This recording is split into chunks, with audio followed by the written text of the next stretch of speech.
Got my number this time? Let's see, shall we?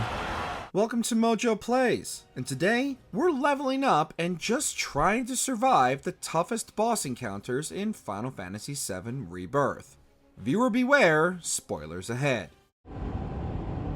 I don't recall giving you permission to go in there. Before we continue, be sure to subscribe to our channel and ring the bell to get notified about our latest videos. Dine. This is between us and no one else. Just you and me then. Chasing down a man with a gun for an arm that massacred Shinra soldiers and guests at the Gold Saucer, Cloud and company eventually run into Barret and his old friend Dine, who has clearly been driven mad by the events of the Corel reactor. Unable to talk sense into his friend, Dine turns his gun on Barret, and the leader of Avalanche is forced to take on this fight alone. Even if you've had Barret in your company your entire playthrough and kept him up to date with the best equipment and materia, this fight is still a challenge.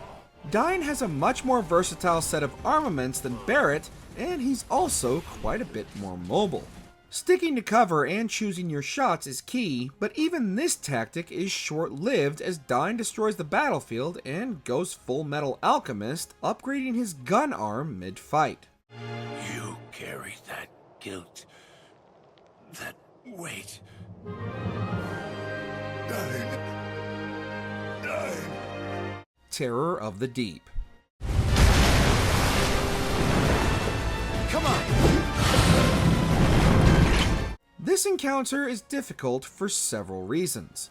Firstly, the arena in which you battle the Terror seems specifically designed to benefit the boss, with numerous trapdoors for sneak attacks and a wide area for it to fire off long-range projectiles. Secondly, most of your party is going to be ill-equipped for a battle with an airborne enemy. This gives the Terror a distinct advantage because the majority of your party will be unable to unleash their strongest attacks while it mockingly floats above the arena. The Terror will also frequently lock one of your party members in a water cell, leaving them trapped until you turn your attention from the boss to free them, which also leaves you vulnerable to the Terror's many swipe attacks. Yuffie would have been a big help in this fight if the Terror hadn't already knocked her out of it before it began.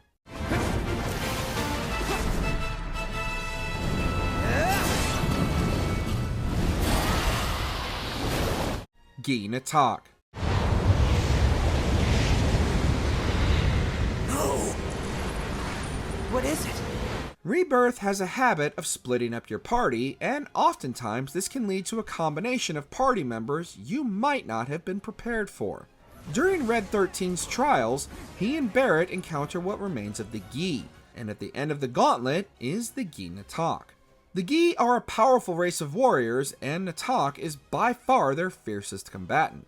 Unlike the majority of enemies or bosses in Rebirth, Natak has absolutely zero weaknesses, so this is a battle of endurance and skill as much as it is power.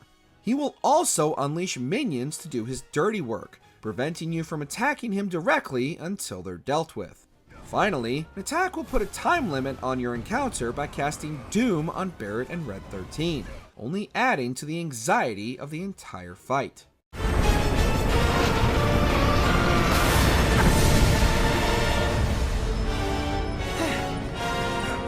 Tonberry King.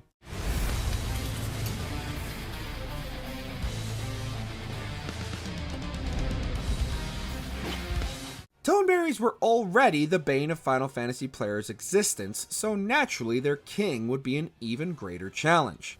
An optional boss in the Corel region, the Tonberry King is a giga-sized Tonberry that doesn't appear to be much of a challenge. His slow and methodical pace means he's not much of a threat if you can get your attacks in and retreat before he counters with his kitchen knife. However, it's the times when he catches you that result in instant death for your party members. He will also call in his underlings to join the fight, and it's all too easy to be overwhelmed by the tiny death marchers. The king also has a ridiculous health bar and no weaknesses, so chipping away and retreating before it's too late is really the only option. Once he's finally staggered, he goes down easily. It's just getting to that point that remains a struggle. You did it, Cloud! I now dub thee the new king of the Tonberries. Specimen H1024 and Crimson Mare Mark II.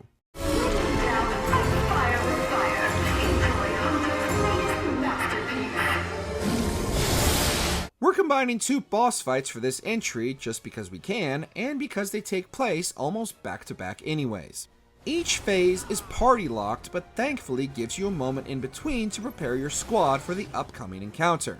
Specimen makes use of numerous magic and Mako attacks, but can also deal heavy physical damage. It will also constantly leap around the arena and can deal massive damage to anyone unfortunate enough to be in the landing zone. I'll simply carve you all into pieces if I please. Till you beg for death! Scarlet's Crimson Mare Mark II is an entirely different beast. She will primarily focus all her attention on whichever character the player is controlling, forcing you to constantly swap back and forth before your best fighter becomes an unwitting target. She also has numerous large sweeping and screen-filling attacks that will eat away at your health bars. No amount of preparation can prepare you for this level of stress. Worthless hunk of... Bahamut Arisen. All of the summons can present some of the most significant challenges in Rebirth, but there are ways to nerf their encounters by finding their shrines within their given region. However, not even attempting to appease Bahamut by unlocking his shrines is enough for the deity to show mercy on your party. Bahamut is widely considered one of the strongest summons in the Final Fantasy franchise, and he's damn good and ready to show you why with his numerous particle attacks that do damage over time, as well as incredibly powerful elemental attacks and physical attacks that will keep your party on the ropes and on the run for the majority of the fight. Your main goal in this encounter is to build your synergy skill and abilities, and use them as quickly and as often as possible to keep the pressure on before Bahamut will join your roster. Gan Beast.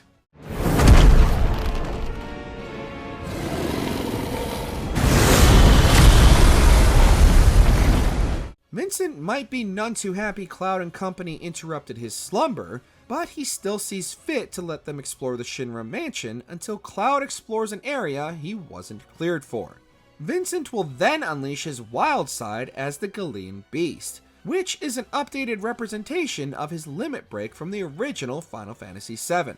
Vincent's limit break hits hard, like really hard. He's incredibly fast and can easily stun lock your current party member with attacks on both the ground and in the air. His slashes are fast and furious, and he can quickly dart from one end of the arena to the other to focus on whichever party member the player happens to be in control of. The Gan Beast also has incredibly high defense, meaning you're in this one for the long haul. Unleash everything you've got to put this dog down and end Vincent's temper tantrum.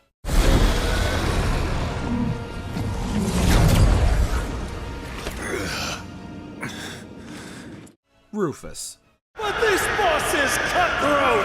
It's corporate downsizing with a vengeance! If you want to savor the action, don't even think about leaving your seat. In fact, don't even blink! The newly crowned president of Shinra is back for round 2, and he's had some time to train, just like Cloud, in between encounters. As if taking on the duo battle with Elena and Rude wasn't difficult enough, Rufus then enters the arena and challenges Cloud to a one-on-one duel. Rufus is adept at both close quarters and long range and will easily counterattack Cloud's best assaults. He'll also call for help halfway through the fight with his deadly doggo joining him once again.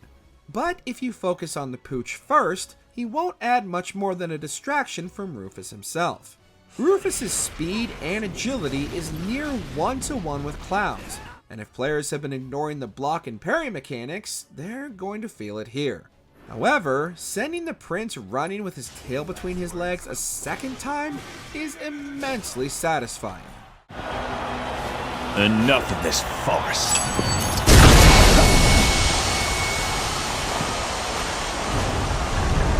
Gilgamesh. So what Gilgamesh! It's Morphin time!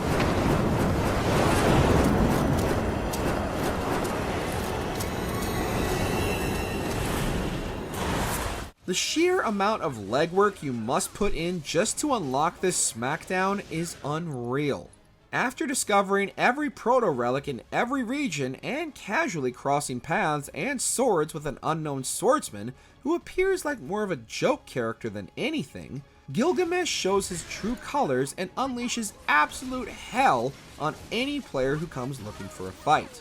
The multi-limbed, multi-weapon samurai uses his drunken master style of fighting to great effect, and rarely misses when unleashing the power of his many blades. His speed is also on another level, as despite his size, he's remarkably nimble and capable of crossing the arena instantly, as well as dodging many of your most powerful attacks.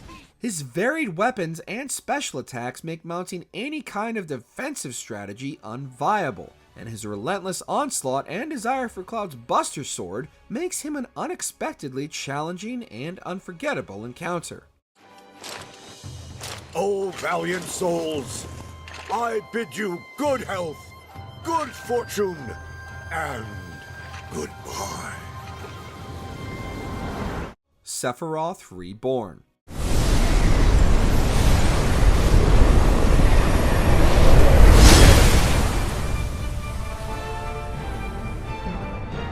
Sephiroth! The Final Fantasy games are well known for their multi-stage ending boss fights, but this absolute gauntlet is on another level entirely. After the party becomes separated throughout the various timelines, Sephiroth transforms into the behemoth Sephiroth Reborn, and each party must deal with the various incarnations of the one-winged angel's monstrous form. While Cloud's battle is straightforward, Barrett's group needs to cripple Sephiroth's wings before they can do any substantial damage and move the fight along. This is easier said than done, however, if the party doesn't have the appropriate materia and spells equipped, as the wings are immune to nearly everything except the corresponding magic. The final showdown demonstrates how lethal Sephiroth truly is, as he unleashes his most devastating attacks against Cloud and Aerith, along with one that can knock them down to 1 HP and back to the beginning of the fight if he lands a follow-up. Why is he laughing? Because he knows this isn't over. What was the most challenging fight you barely survived in Final Fantasy VII Rebirth? Share your struggles down in the comments. Did you enjoy this video? Check out these other clips from MojoPlays, and be sure to subscribe and ring the bell to be notified about our latest videos.